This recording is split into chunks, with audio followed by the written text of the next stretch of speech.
high school there, and enjoying it very greatly. Just getting water. Yeah. Right. Here. Thank you. And so I'm still busy in that, but my background was that I did teach at Memorial High School for 16 years. When the Mi'kmaq Studies program started in the high schools, I was one of the first teachers to teach that. And I taught it for 16 years. And because of that, it gave me an interest in all things, you know, related to the Mi'kmaq and the people. And I learned so much through doing the course. I learned so much. And then now that I work out at Eskasoni and I'm there, I can be there every day of the week unless it's a holiday. You know, that, but otherwise, you know, I'm busy there all the time. And I've learned to so many of the people, the kids are great. I'll tell you that right off the bat. I enjoy that really a lot. And so that's who I am. This is Eric Gugu, and he's agreed to help me out.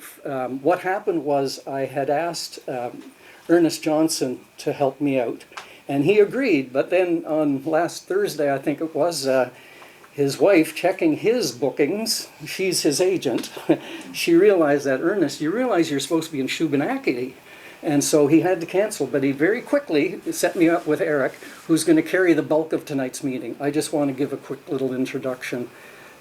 I promised Eric I'd only take 15 minutes, so I got to get going. Okay? And so he's going to introduce himself a little better than I can, but I will tell you this, I'm quite impressed with one thing. See, I've only met him a couple of days ago, and one thing is he's at the moment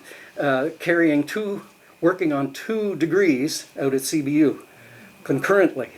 He had a midterm test today, he told me on the phone, and so, you know, he should, if he's a little frazzled, you know, give him some slack, okay? But I was quite impressed. Okay. Murray Sinclair, when he was running the Truth and Reconciliation Commission meetings, he made this statement that education got us into this mess, and education is going to get us out. And the thing is he was talking about the residential school system. But the residential school system was not the beginning of the problems that we had. It started when we, like in the picture, when we landed here. There was a misconception of who the different peoples were and what they represented. It was a matter of they didn't know. And so I agree with him 100% that education will get us out of this. Quick story.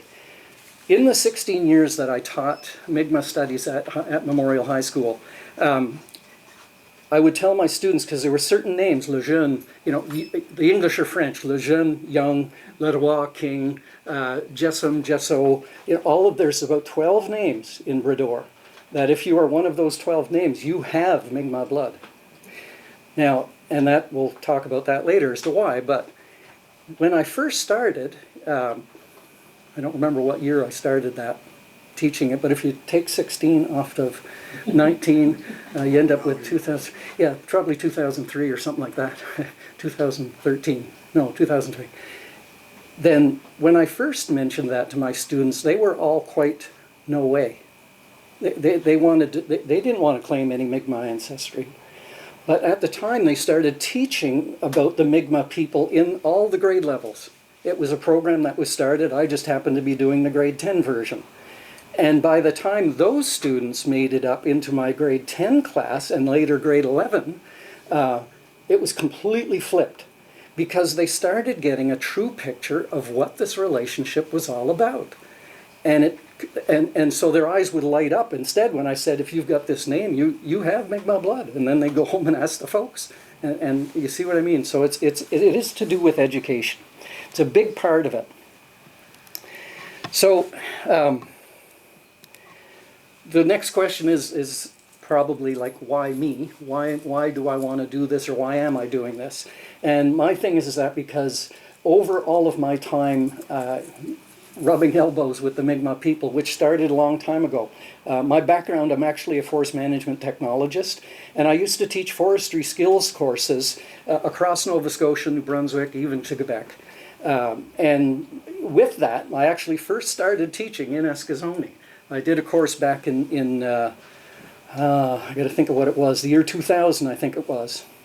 We did a 26-week course in Eskasoni, and then I've also trained down at Bear River. I've done 2 courses. The what's now called the Glooscap Reserve was in the Horton Reserve. I've done 2 there. These are long courses, and in that I got to rub elbows.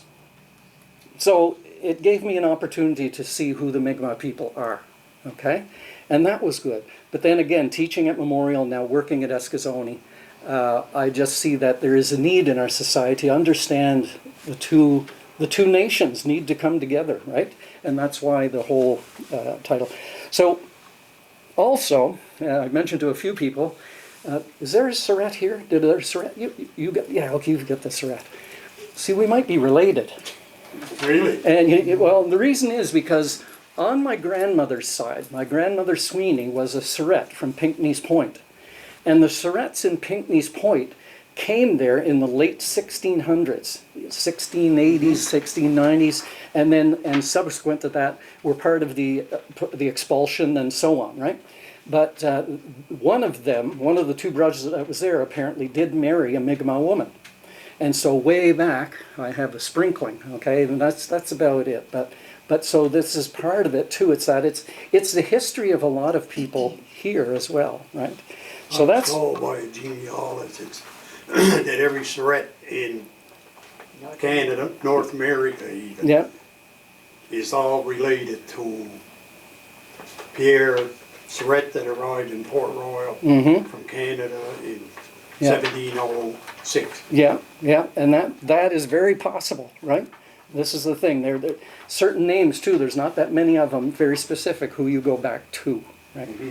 You will see all the names listed in the 1708 census. Yeah. Now it was Eric, right? Eric Sim. Yeah, he seems to know quite a bit about the census. If you need the family tree, I was talking to him. He was the first one in. We had quite a conversation, and so he knows this stuff. So why Etowamtimok? This is two-eyed seeing, and Albert Marshall, his wife Merdina, also coined this phrase, and if you don't know, it's gone right around the world. If you look up two-eyed seeing, you'll find indigenous people right around the world are now using that concept, and for good reason. And myself, the reason I'm using it is because reconciliation is a two-way street. The 2 nations need to understand one another. And the idea of Etowamtimok is to take the best of both nations, the best of both sciences is where he actually started it from, and blend them and bring them together so that we can learn from one another. And if you understand where we are now, in history, think of what's happening with our world. It might have done us some good if we listened to the indigenous side of things a couple of generations or 10 back, right? And so this is the thing. So this is why I'm using this as my theme. And so that's what Etowamtimok is, okay? And you may not know this, but no, that's another story. I better not. Okay. In the way of using how they use this or how it differs from what we would do. In our science, for instance, we recognize we had a problem, climate change, got to cut the carbon, do whatever. But the Mi'kmaq would go further in that they would look into the environment and see how it's affecting all parts of the environment and how that interacts. You see, it's more connected to the nature aspect rather than simply science of studying data. You know what I mean? And so there would be a more concentrated or more comprehensive teaching. So the other question is, why you? Well, I kind of already hinted at that because some of you, if you're from the Brador area, may have Mi'kmaq blood. In some cases, you may not know it. And we'll get into that later again when we do the Doctrine of Discovery. Will help open some of that. But here in Brador, there's about 12 family names that have Mi'kmaq blood due to things that happened in the mid-1700s with Cornwallis on the mainland. They were refugees that came here, and they intermarried with the French. And so there was quite a combination. And so there are many people in this area, which is why we decided to make these meetings public. They were originally just going to be at my church. That's all it was going to be. But then we decided, no, we might as well open this up. So just quickly to look, and this is just, and to do this I kind of have to be a little, I'm going to pick the extremes, 2 extremes. When you look at this, what was driving these two nations when they came together? Where was their focus as different nations? For the Mi'kmaq people, you see, they were hunter-gatherers that used this land, and they had to work communally together in order to survive. I don't know if you know this, but very few other people wanted to live here. You couldn't grow crops here. You had to be a hunter-gatherer. There's no other way of getting around it. Okay? And so they had to be communal and to work together to be able to survive year in, year out. On the other hand, when the people hopped on boats and came this way, there's a multitude of different reasons, so I'm going to be on the harsh end. They were greedy. They wanted more land, more money, and whatever. That's the extreme. There were nice people in between, you understand, but there's the two extremes. And the kings of the nations that supported this were looking for riches, looking for more land, more dominion, if you wish, in coming here. And so there's the different reasoning of when they got together, okay? I can guarantee you that my family was not part of the driving force, because mine would have been peasants both in Ireland and in France, and they just came here probably as workers on a ship and so on, and or just surviving the potato famine. But the thing is that when we look at them, and I want to ask you a question, open to an answer here if you don't mind. What does it mean to be a civilization? Where does that word come from? What's that? Civilization. See, if you think about it, I mean, civilization comes from the word civilize, right? Civilize or civilized. And it's almost a process of a recognition that this group of people is civilized. How do you define civilized? Having a government. Okay. Getting along with everybody. Okay, getting along. Being from the nations on the boats. What's that? Being from the nations on the boats. Okay, yes, maybe. That's really, in a way, the issue I want to look at. See, when we look at the word civilization and civilized, we think technology really is what it gets down to. Is who's got the most sophisticated tools or the whatever. We describe it by the amount of technology. And obviously the Europeans had a different technology. Okay, it was more advanced. There's a reason for that too, I can tell you that some night. But the thing is that does not make them more civilized. When you think about it, people who get along with each other are more civilized than people who don't. If you think about it. The other one is the wild man of Borneo kind of thinking or something like that, where just a wild man. Well, no, that's not civilized behavior, maybe either, but it's how we relate to one another that makes us civilized. Okay, a civilization can be advanced, but it doesn't make them more civilized. You see what I'm getting at? And what I have found in looking at the history is that in some ways, you see, the Mi'kmaq had it all over us because they worked together. They were communal, you see. And because of that, I, in my head, say they were actually maybe more civilized than we were, than our ancestors were in coming here. So, yeah, there's a few things because I'm talking too long. I told Derek I'm going to get to a certain point. So let me just do the last point, the Dugamlik. This is the thinking of using only what you need. Okay. Next week I'm going to go through the creation story with you, and it explains a lot about how the Mi'kmaq related to the land and the world around them. It does. It's a good introduction. Okay. And so with Nudumalik, you're trying to use what you need, but no more. You're thinking, you've heard this before, I'm sure, of thinking 7 generations. You're preparing for 7 generations instead of like a corporate business that working is about the next quarter. It's long-term thinking. That's what it is. And you don't bite the hand that feeds you, right? And so this is all of what this is all about. Now I got to cut off. You should have grabbed a big hook, Eric. See, I told you I'm a teacher, and once you get on a roll, those who know me know. But Eric is going to come up, and he's going to, what I've asked him to do, you notice tonight's talk, has to do with the land and the Mi'kmaq relationship to the land. And I've asked him to take us where he feels he wants to take us, okay? And that's what I'm looking forward to. We have a map. This is Mi'kma'ki. It's pretty much all showing up except for over here. Maine is also part of Mi'kmaq territory.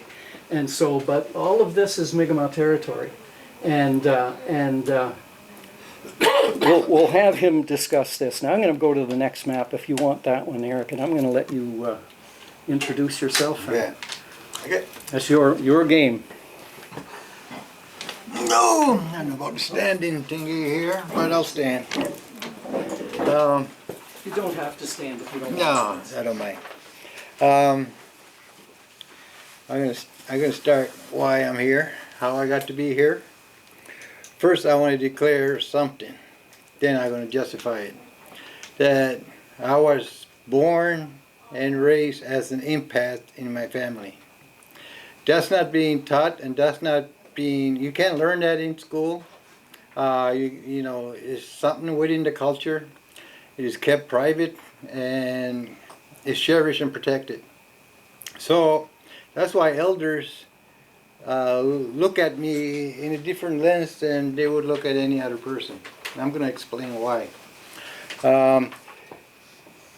When we're looking at this map, I see like 85% of our population were empaths.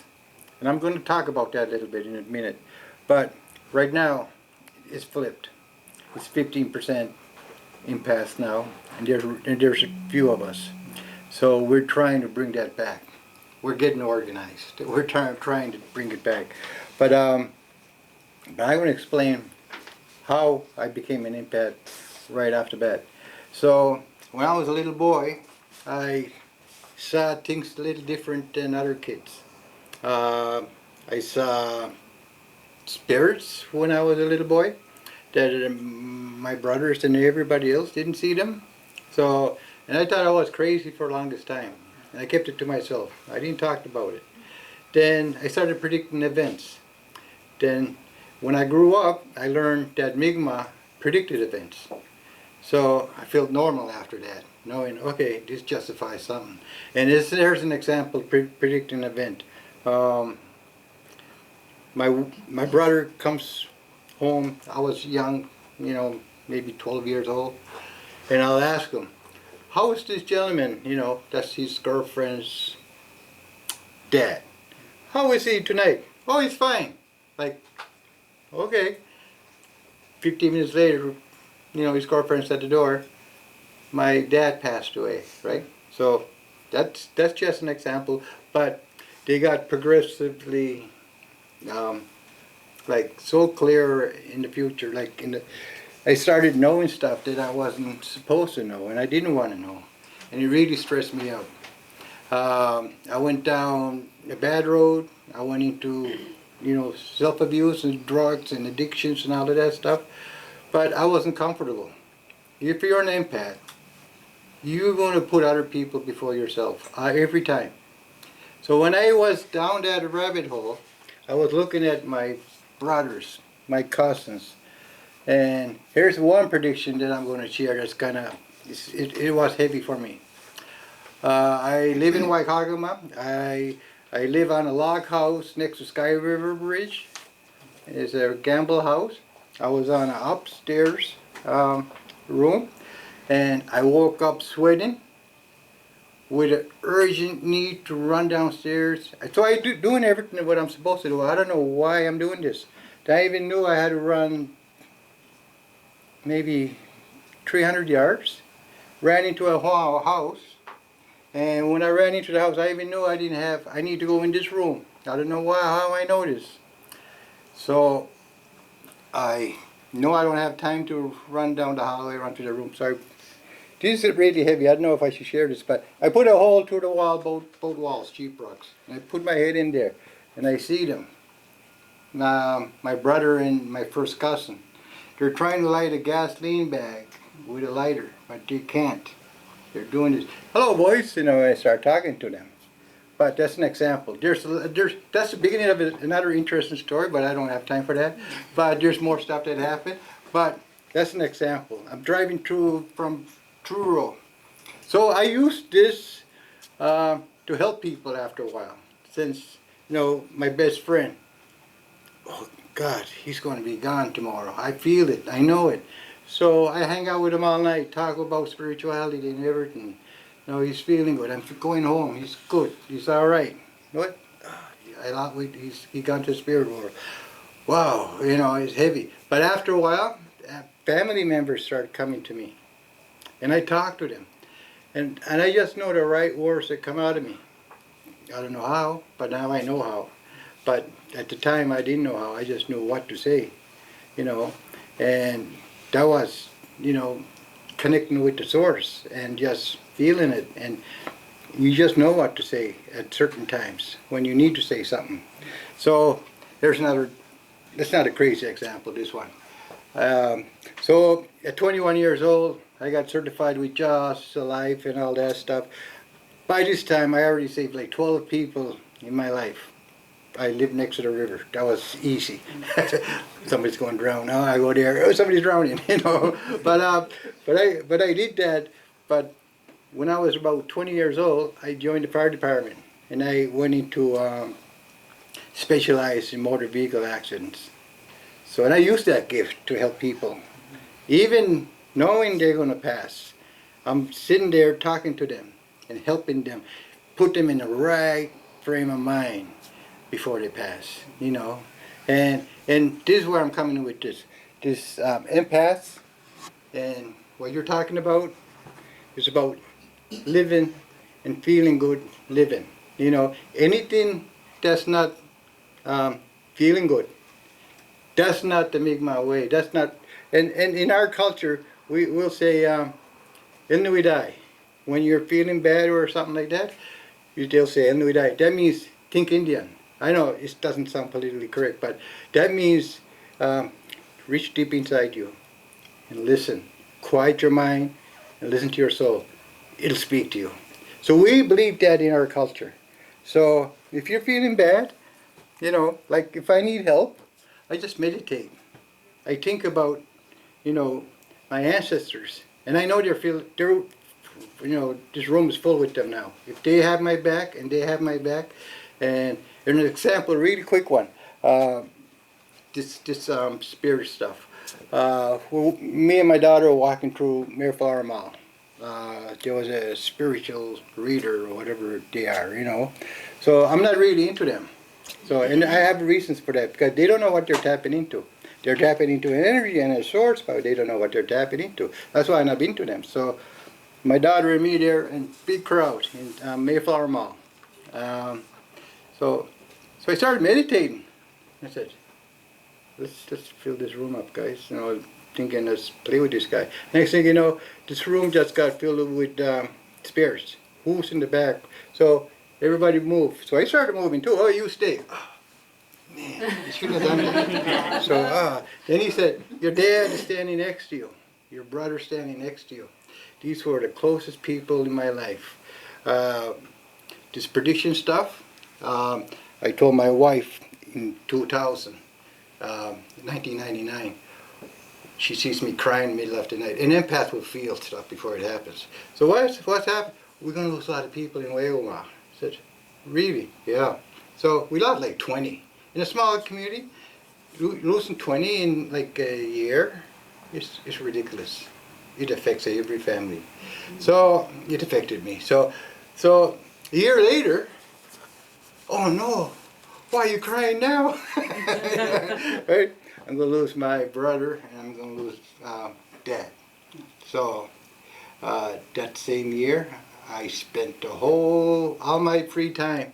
I was in university, I was taking BBA, and every free time I hung out with Dad, hung out with my brother. But the stuff that came out of my brother, he'll be talking about discernment and stuff like that. This is high-end philosophy stuff. How does he know that?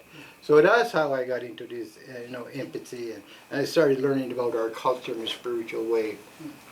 That we see being an earth impact that we were 85% were like that we feel when the earth is being harmed or if something is polluting the earth, we actually feel that, you know.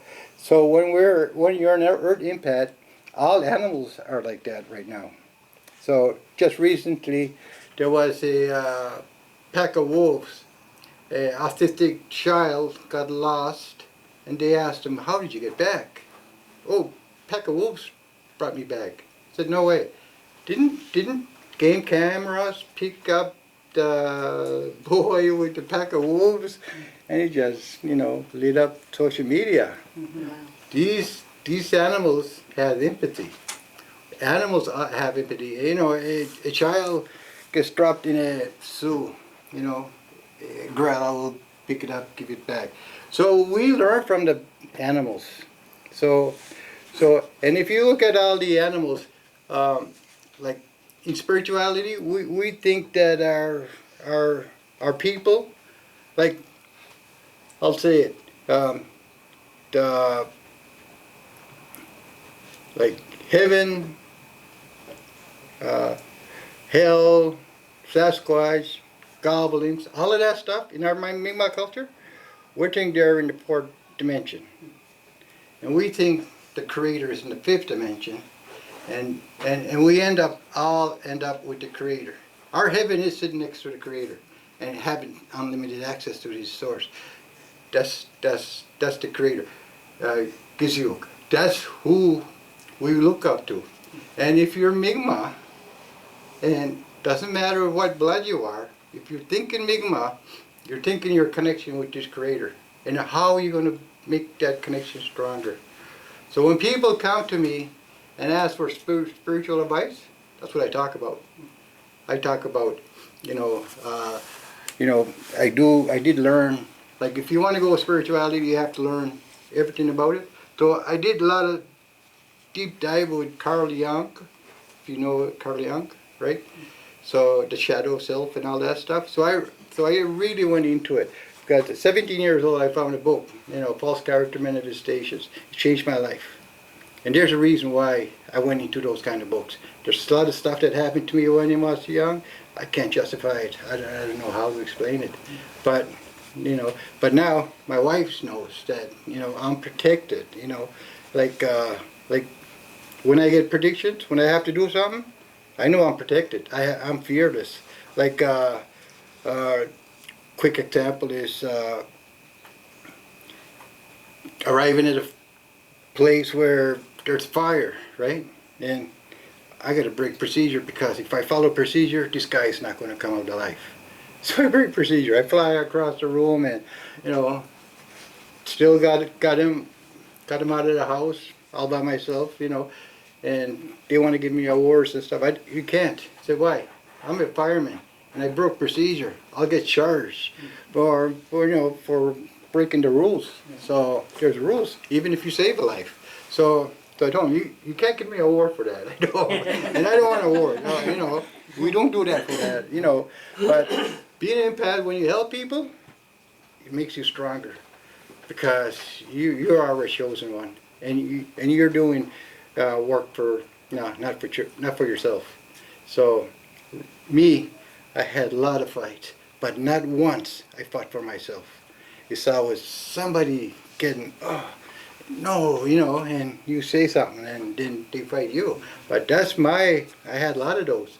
But I never fought for myself once. I'll chicken out on a fight or whatever it is, I will not fight anybody. I will not hurt anybody. But if you're hurting somebody, I don't care how big you are, I'm going to stop you. So that's me.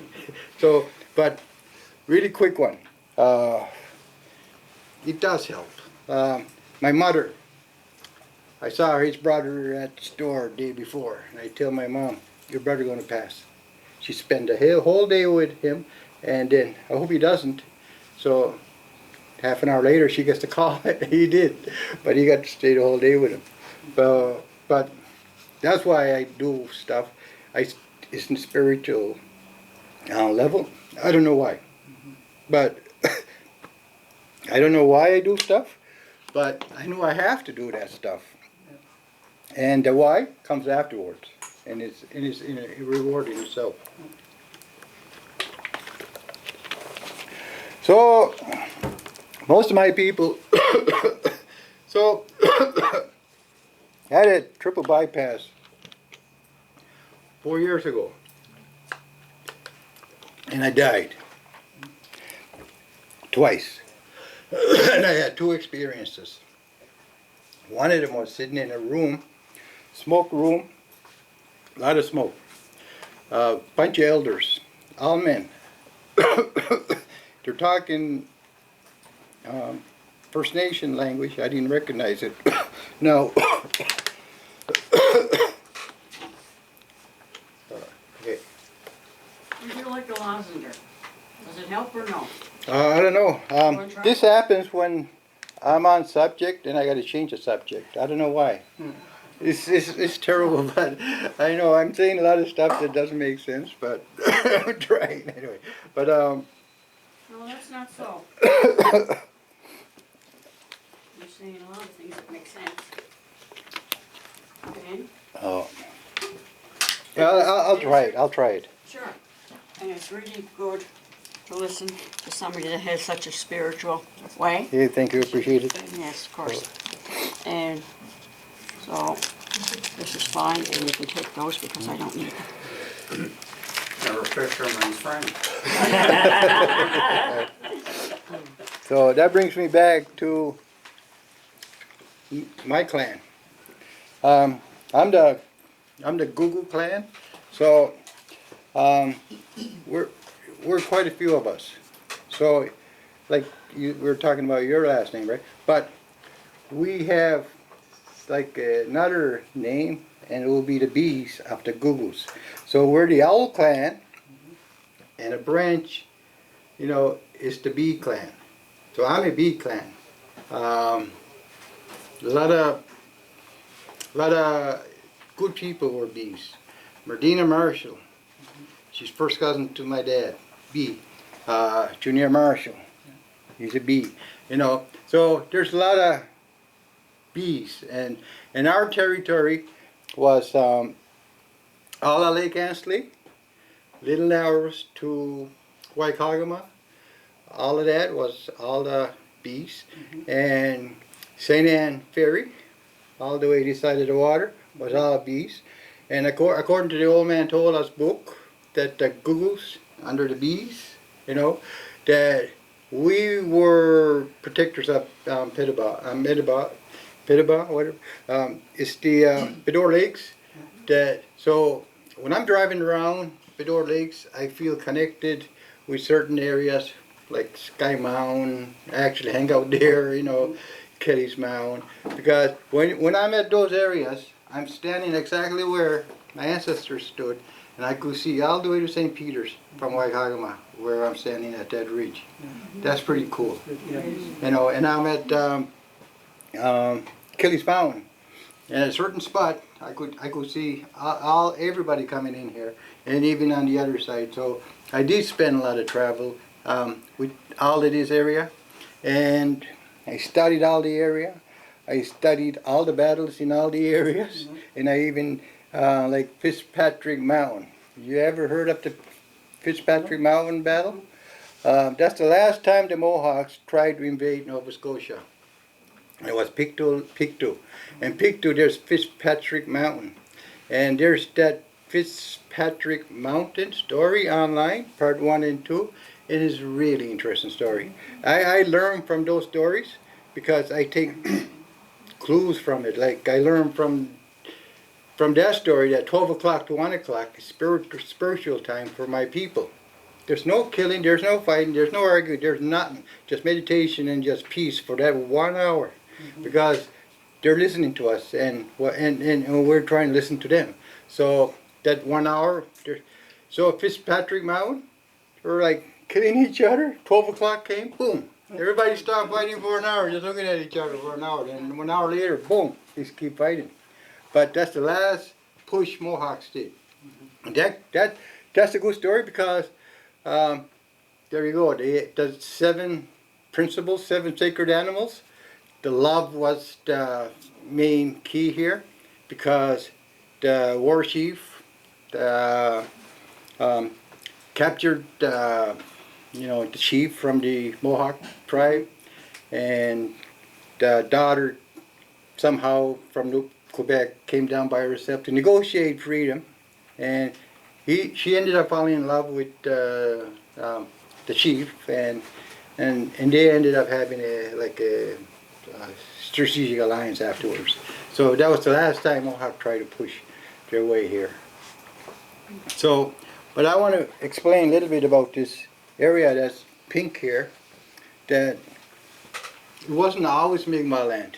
You teach Mi'kmaq all the time, and you said, I'm sometimes a teacher. You're a teacher all the time. You teach, you're a teacher.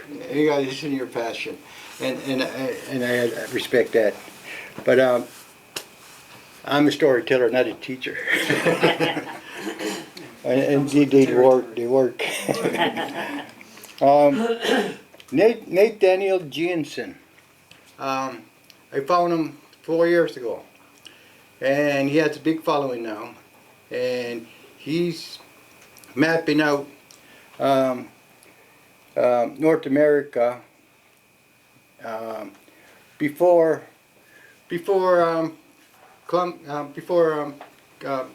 first contact, But there's a little more to the story that I want to share. That Nate Daniel Jensen, he's a researcher and a biologist. He has a PhD doctorate from Harvard University. So he's knowledgeable. So his spatial background is Y chromosome sequencing and all that stuff. So he does track like the bloodlines, and the science track bloodlines that came across North America. I'll just spend 5 minutes on this subject, but you could follow it up with Nathaniel Jensen. They had names. That's the book that came out, the last book, but he has a video series on YouTube. The Truth About North America. That's how I found it, and then I just followed up on it, and I participated in their research. There's 500 people that did that research with him, and all universities and all First Nation leaders from other communities. I'm no leader, I'm a nobody, but I participated because I just researched and I just followed through. That makes you somebody now. Yeah. So, and I just spoke to him for 2 hours last March. So, I am first name basis with him. He's going to be famous someday, I know that too. But he has no narrative. The narrative is that we came across Barrow Strait, the Algic group, but natives, about 700 AD, and the bloodline, the DNA tests and everything are mapping out where they actually went, and they're mapping it, and they went straight down and straight across to St. Louis, and they had a community there. It was called Cahokia, and at the time it was larger population in size than London, England at the time. Because we're looking at 70 million and 50 million here. That's not a big difference, So there's populations of, large populations. But the tribe that was trying to assimilate all of North America were the Creek Indians. They were from Mexico. And they were fighting with 5 nations. There were 5 nations at the time. There are 6 nations now. So they were fighting with them, and they were losing this battle. Then all of a sudden we come along here, boom, pop out of here, what's going on here, and there's a fight going on. So we decided to help the Mohawks, the 5 nations. So we pushed back the Creek Indians down to Florida. So this is not known in the mainstream history yet, right? No, but I've seen that. Yeah. So these were the mound builders, and the mound builders were here before us. So I am the people that were here before, because I had my DNA tested. I'm supposed to get 3% to 7% of Middle East blood, and I don't have it. So I'm not the invaders that came here. I was, that was one of the original ones that was here before. But the Mi'kmaq is made out of a sub-tribe of Ojibwe. So when I was a little boy, I was like 12, 13, the library, bookmobile libraries. I was reading up everything about Mi'kmaq history at that age. And I just couldn't figure out why are we so obligated to help the Ojibwe all the time. Because to be a man, you're like 13 or 14 years old, you got to go away 2 years. It's like a subscription, it's like you go 2 years to fight there, and you come back here, and how you fought there, and just how your prestige and how you want to be placed in our community when you come back. So, if the times were harsh, you would marry several wives, and if you're doing well. So, if a man doesn't do any good or, niddling or any of that stuff, he doesn't get to marry a woman. So, you got to do good. And then you get your rewards and stuff. But in our culture, you got to be like helping all the time with others. It wasn't about yourself. And being Mi'kmaq is about sharing. I could go and talk about the sharing stuff. It's mind blowing how much they shared. And I'm not going to talk about it here, but they shared everything. It's like nothing was so valuable that you had to keep it for yourself. So it blows my mind how they shared everything. So it's just, share was just. And when they planned, it was everybody's input mattered. There was, if one person in the group, let's say 500 people, one person said no, or maybe not, then that plan is not going to go ahead. They're going to respect that one person. So, but if you're going to speak against the whole community, you got to be right sometimes, or your community going to kick you out. But but they're not going to go ahead with it because you said no. One person, that's all it takes. So inclusiveness, we don't have that anymore. But now, if you look at the Canadian law and you look at American law, Constitution law, all these leaders that wrote these documents, they all spent time with First Nation leaders. And they all took the First Nation principles and they applied them directly to, the current law today. So, and when I use like technology, I use the technology, I'm an avid fisher, fisherman right here. So when I see the app, like on social media, oh, hummingbirds are coming. Right away, it triggers my season. Because I know that the gas burrow is going to start running. Then when gas burrow running, I know the cod is chasing the gas burrow in here in Waikagama Bay, and I know other places there be mackerel running. Then I know there's going to be stripers coming after the mackerel. So it's just the seasons. But when I had a triple bypass and when I passed away on the surgery table, when I spoke with the elders, they spoke about utilizing all the resources and not to neglect our sovereignty. They said there's going to be a spike of hardship if we keep going down the road we're going on. We need to empower our children, because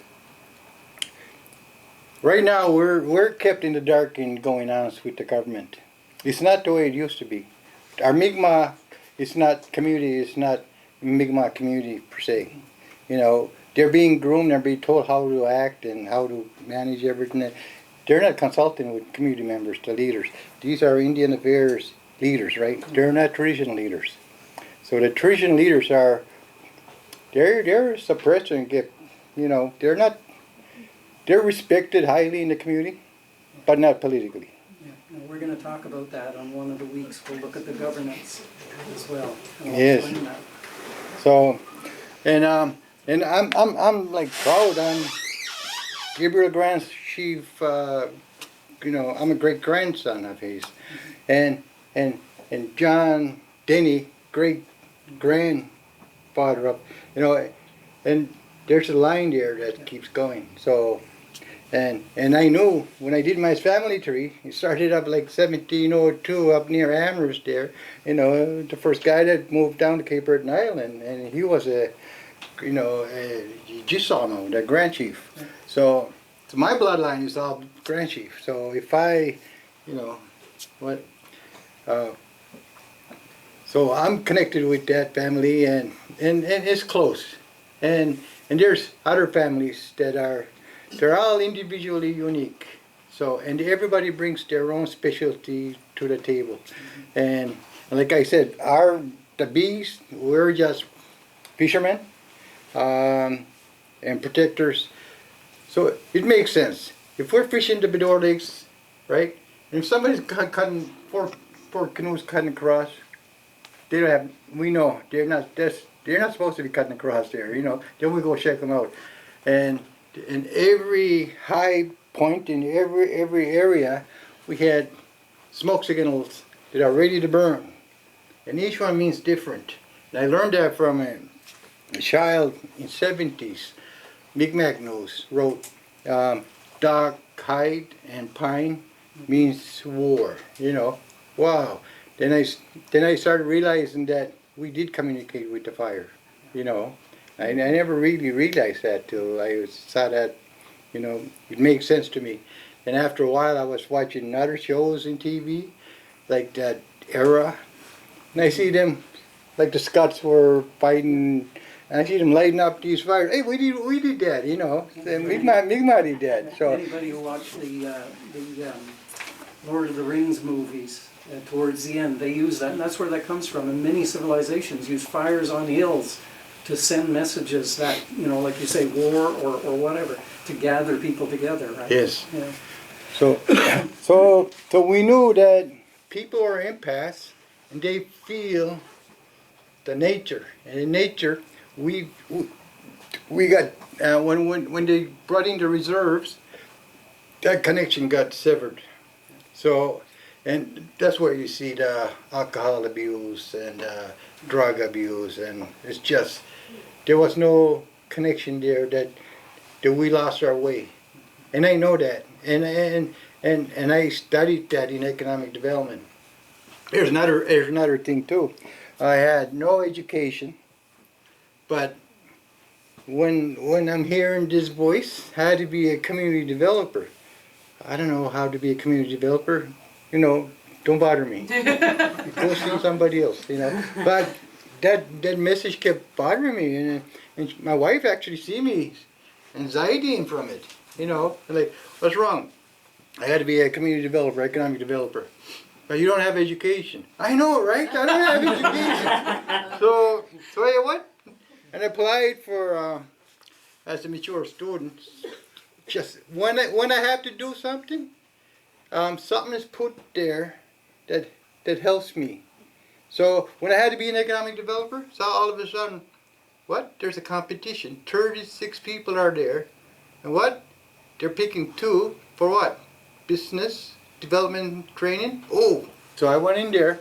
I walked in there, all high school graduates and all BA graduates, and I'm a grade 10 dropout. I got expelled 4 times for fighting, for helping people, you know. And when I even got kicked out in grade 10, my principal was in tears because you're a 98 or whatever average student, and why did you do that, Eric? See the guy? See that little kid? You know, I had to do it. Like, I'm like, next thing I know, my books fell. You know, then I stopped that. And I know I just stop in the fight, I'm gonna get expelled. And I really tried hard to be the top student for the year, and never got it. Boom. I never went back. So I just went to mature academic upgrading. Yeah. So I got my level 4 that way, and I just had no education after that. I was still a high school dropout with level 4 academic upgrade. But I wrote that test, and I came in second. So I was proud of that. But the first year BBA, I had an 88 average. I was a single dad, and my education came in second. Even then, because my daughter came in first. I had to feed her, I had to take care of her, everything, and she's happy and everything. But my daughter is just like me. She's an empath, and she had a nervous breakdown. She went through a lot of stuff. But before you go to an awakening, you're gonna go through a real sickening in your mind. When you're gonna start seeing everything's like a facade, everything's fake, everything's not real, and a lot of stuff that is not the way it is supposed to be, and it affects you in a bad way. So she has struggles. And I even took her 4 years to a special, but I ended up taking over, and I told her, I started talking to her about, her spirit and how to manage her spirit. I got tired of these psychiatrists. You're asking her, how did you make you feel? She's not getting anything from them. So I said, I got to talk to you. So I started going fishing with her, started doing stuff, and just talking with her and explaining stuff with her. And now she's like a 2.0 version of me. She would do a better job here than me talking to you guys. And she's in her mid-20s. So, and she's very spiritual, and she's all about helping people and doing stuff like that. So, but when it came to our people, we were really about helping and sharing, and we were really connected with land. So, and the connection is very important. And when we did lose that, we did lose because values always change, like the landscape in a map. They will change. But one thing doesn't change ever. It's the compass. And the compass is the principles, your moral principles. They don't change. So if anything, they get stronger. The light gets brighter, doesn't get dimmer. So that's when I find our people struggled, because that sense of who they were wasn't there anymore. And this all went down, in the 50s, 60s. Even the media were still referring to us as savages back then. But now I know that we had spiritual leaders that were light workers. Now we have psychological counselors that are shadow workers. Light workers were how can you become a better human being? How do you mix love and courage, and how do you mix the 7 values? Is how you interact with them, how you mix them up. I think that's the blueprint ancestors left us, that if we follow this, and play with it, then we're gonna get where we want to go, and that's to be with the Creator. So my people really believe that we do have a direct connection to the Creator, no matter what. No matter what.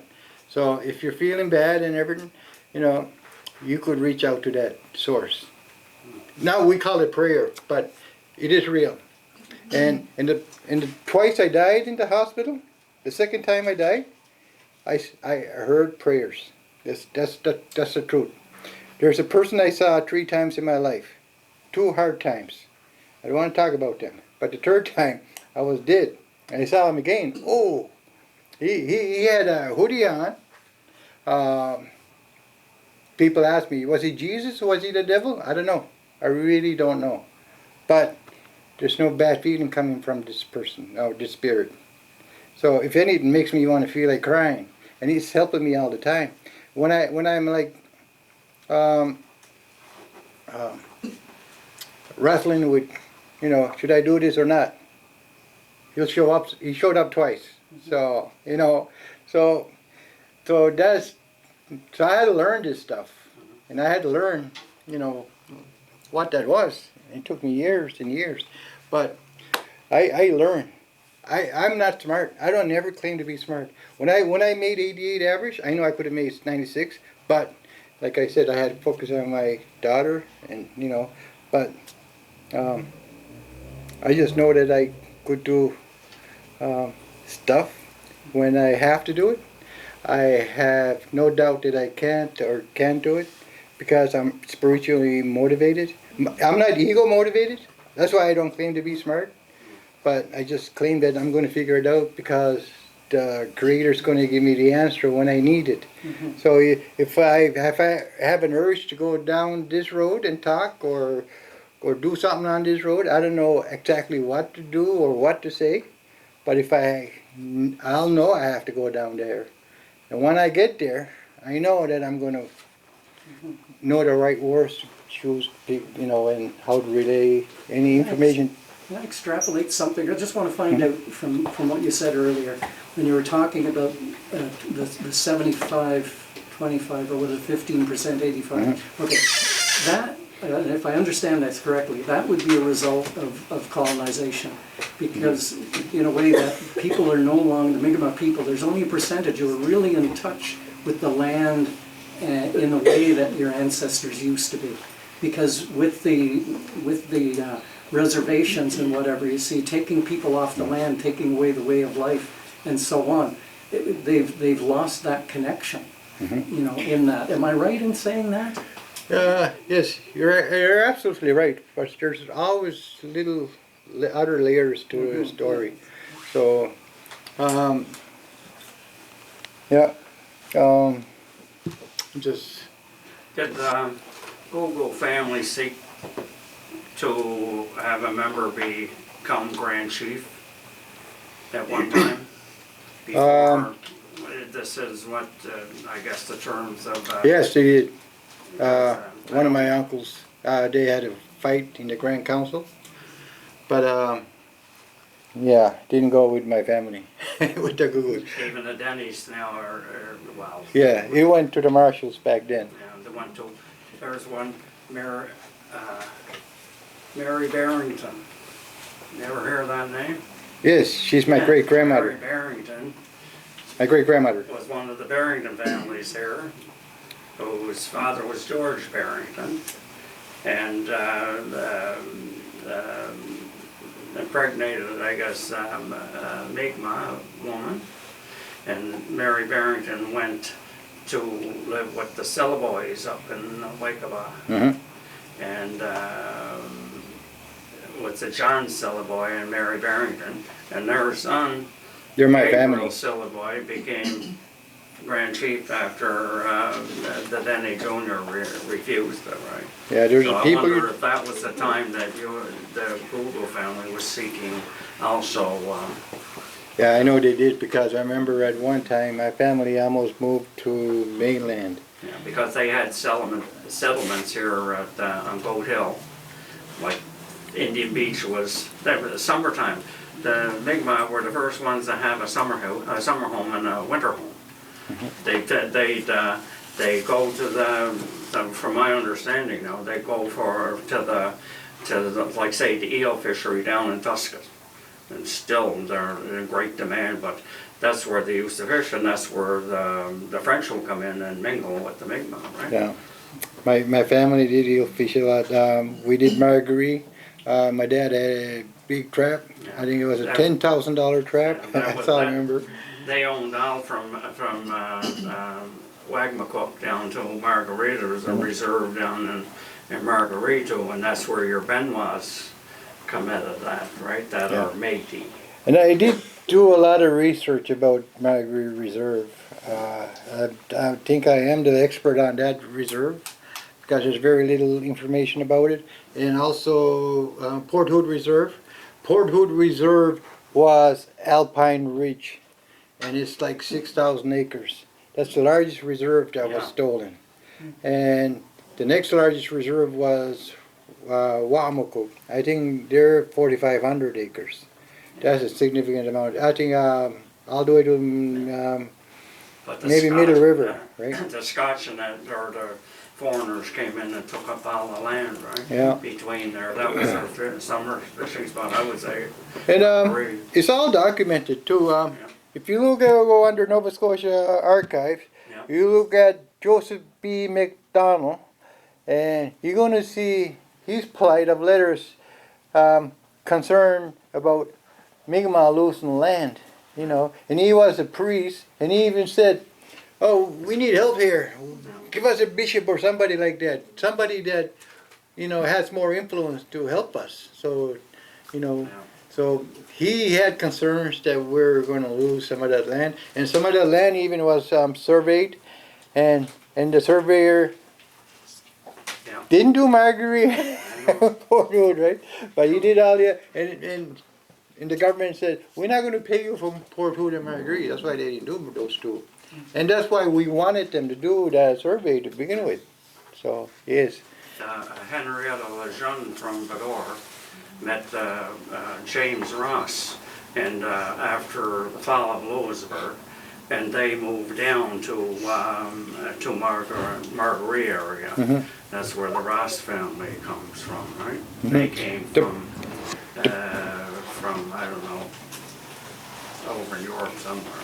You were talking about the census of 1702 just a minute ago, right? A little while ago.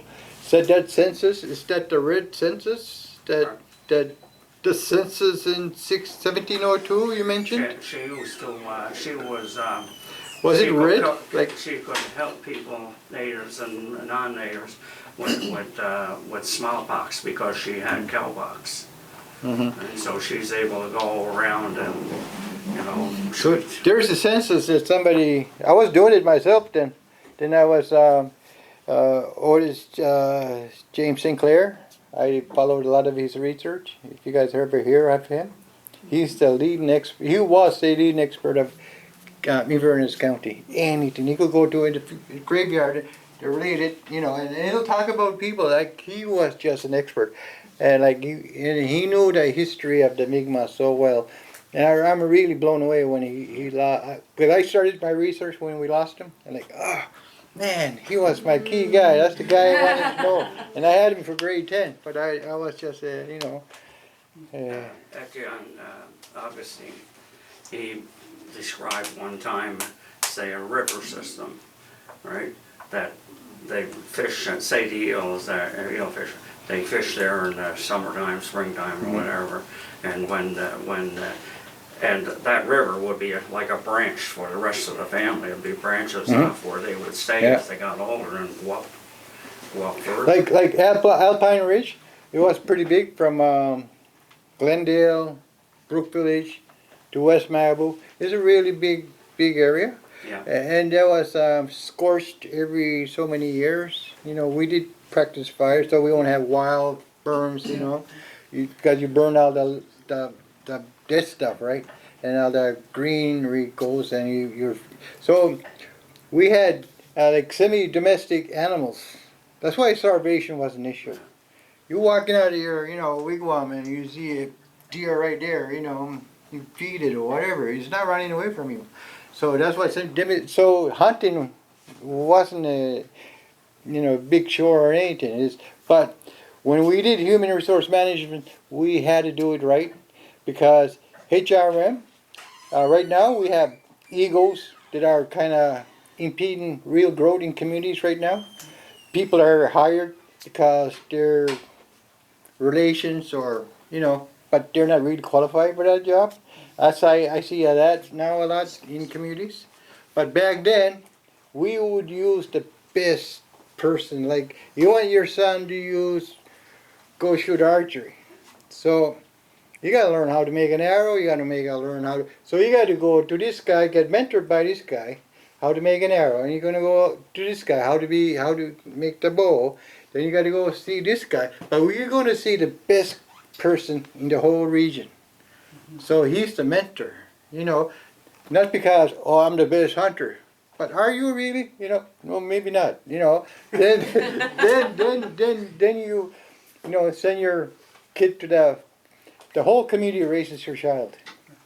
And it was about energy management. You know, you never hit your child. You talk to your child. And believe me, children don't want to be talked to. You know, like children don't want to be hit too, right? But children are looking at their parents and they're trying to do good. That's the empath in them. So there's the 15% is there, but the majority of the people, they're always trying to do better. They're always trying to do better for themselves. But more importantly, they're always trying to put the community better. They always put the community better first. And in environment, it's always environment first. So if the environment is being disturbed, you're gonna feel sick. It's not right, you know. Then that's why this connection is so important. And when they, you know, displace us in First Nation communities, that connection really severed. Right now, I'm mentoring youth. I'm taking them canoeing, kayaking. You know, I explaining the the forest. I'm explaining the medicines in the. See this? This this is a field dressing in the woods. If you cut your finger off, take this. And it'll save you. Like the fungus off a white birch tree. And the inside of it, you cut it out.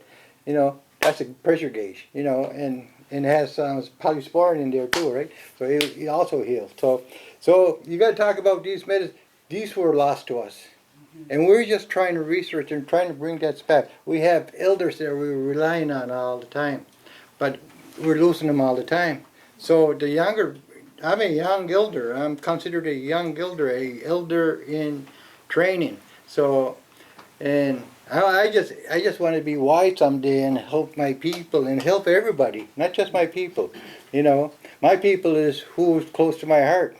It's not about race, My wife is a PR, and her other family's from here. Doesn't matter where you come from. And your home is where your heart is, right? So, and who's at your home? That's all your family. I'm sorry. I had a lot to talk, but I'm sorry. I just shared what I could at the time I had.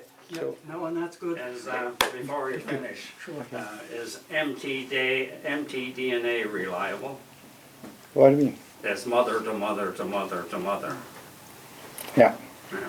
'Cause the Alexanders, Pierre Francis Alexander, he married a Lejeune from Georges River. And later on he would become a Pirro. That was the name Pirro. And then his son was, his place burnt down in Bedore, or Georges River I should say. And he sold it to a Morrison. And he moved up to Lewis Cove with his brother and his son. Now his son married Elizabeth Beaver, and then one of their children married into the Marshall family, and they were Alexander. So the Ellick family, that's and that's because only if there is, I don't know. They're descendants of this Pierre Francis Alexander. Now there's women in Pinacone, mother and a sister, and they're the ones who have DNA. She comes from Cecilia Pirro. And there was two Pirros that stayed here, Peter Pirro and the sister, and they're listed in the 1818 census. And so they both married, I can't remember, my mind is going. But they married into the not Boulier, but another family that was down in. Well, I'd read you something really quick to this. About 1820, the natives of Newfoundland, they were getting wiped out, and Beothuk, and there was just one little family left. So they split the family, went to Labrador, and the other half went to Cape Breton Island. They came to Sea Island there, all the way. They went to Bakla, Wajibak, across from Wamakuk there. And that's where they settled. So these natives intermarried with my Pirro family. My mom's a Pirro. So they married into the Wamakuk family. So I was growing up and I was called like Butai. Why they're mean to me. I didn't know what that meant. But now I do. And I didn't know that at the time. That it was meant for short for Butak. That the Pirro family married into the Butak. So that the bloodline is still alive and well with the Pirros in Wamakuk. The Butak. We have a couple of things I have to take care of in all of this, and one is to thank Eric very much for having come with us tonight. He was busy all day at the college, working on his 2 degrees, and passing on his way home. But if I can get my wife to come up, we have a little gift for you for all of this, and you mentioned that you work with children, helping the young people, right? You and Ernest must be into that together. I specialize in traditional archery. Thank you. You know Richard Penny? Yeah, you do. I know of him. Yeah, same era. I was trying to. So you're going to have to show people what it is, but we have a thing that you have to. Here, I'll hold the bag. Okay. You take it out. How's that? Wow.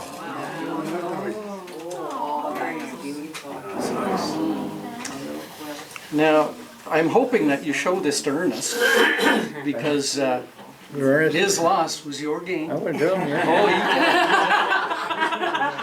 Oh, you Ernest, this is all yours. I say this. Mine now. It's meant to hang on a wall. You see, there's a couple of rings here where you can hang it, okay? Yeah. But the idea is, I kind of had an inkling of this, Ernest as well. They're very much into teaching the young people. Well, I know where I'm And going to hang it. I'm going to hang it in my wife's office. Mm-hmm. She works with Jordan Principal and directly helping youth. Yep, okay. So Nice. it'll fit in her office, Perfect. wouldn't it? Right? Okay. Perfect. And Yeah. I visit her and I'll see it all the time over Yeah, there. yeah. There's a couple other things. One of those books I've also added in there. And there's a thank you card that you can open later. Mm-hmm. And, but I do want to thank you because he did answer a call on short notice. That was last minute, yes. And when he was